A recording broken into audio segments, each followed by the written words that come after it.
welcome to our topic. Remember to subscribe to the channel, people. Like it, people. Share it, people. Share it with a friend and people. And click the notification bell to get all the latest update when we drop a video. On Tuesday, March 30, 2021, Mr. Robert Fowler, 50 years old, mechanic of a Portmore address and employed to Bowler's Motoring World, was charged with the murder of Khanice Jackson, accounts clerk of a St. Catherine address and formerly employed to Polyfoods Limited located in Crossroads. The circumstances which led to the arrest and charge of Robert Fowler is that on Wednesday the 24th of March 2021, Miss Khanice Jackson, aged 20 years old, left her residence in Portmore, St. Catherine at 7 a.m. for work. She did not turn up for work, and efforts to contact her were unsuccessful. A report was made to the police, that's the Caymanas police, at 8 p.m. that same day. As a result of the report, investigation into a missing person commenced and the appropriate protocol were established. On Friday, the 26th of March 2021, the body of a female was discovered at the Whole Fishing Village in Portmore, St. Catherine, that is in the vicinity of the Dyke Road. The body was later identified as Khanice Jackson, who was reported missing. Investigation led the police to Crossroads, where Mr. Fowler was taken into custody. After further investigation and interview, the police was able to recover a number of physical items, including a handbag suspected to be that of Miss Jackson, as well as a banking card and other physical evidence. The accused also gave a caution statement that was recorded in the presence of his attorney. It is to be noted that based on investigation, the victim was killed between 7 a.m. and 9 a.m. in the morning that she left for work. After the postmortem result, it will be determined if additional charges will be preferred against the accused.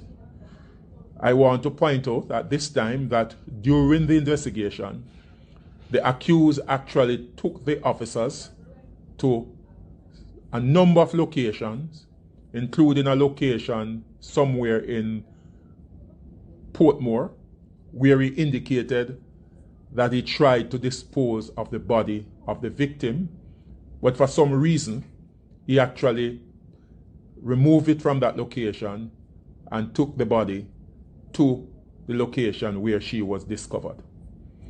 He also took the police to an address in Crossroads, where he claimed that certain items of clothing were disposed of. When the police went and searched, it was not discovered, as we believe that it could have been taken by the garbage collectors. Investigation continues. I also want to point out that a piece of garment, a chamois to be specific, was also discovered, which is very critical to the investigation.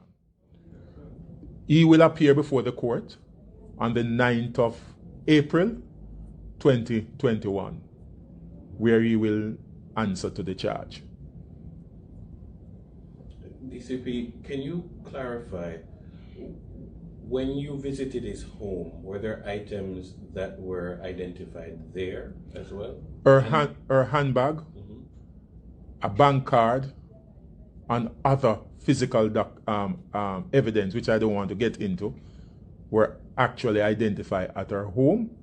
And I also want to point out that when the initial report was made, we were told that the person that she might have had contact with was Robert Fowler, who used to take her periodically to work whenever he drives a motor car. In addition, I want to clarify, based on our investigation, that there was no intimate relationship between the two parties. Our understanding that it was just a pure platonic relationship that existed.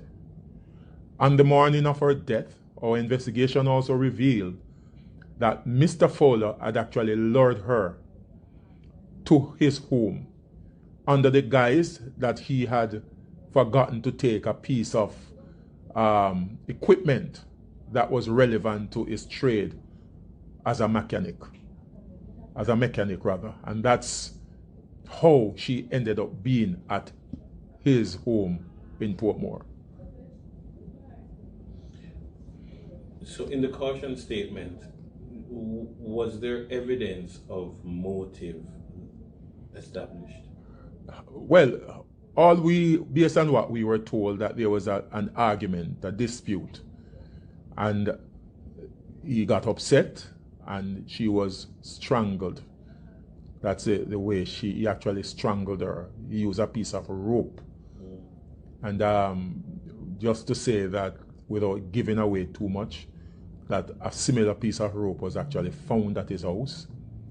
And he admitted that, yes, the victim was strangled, albeit he may have given a different account as to where the incident happened.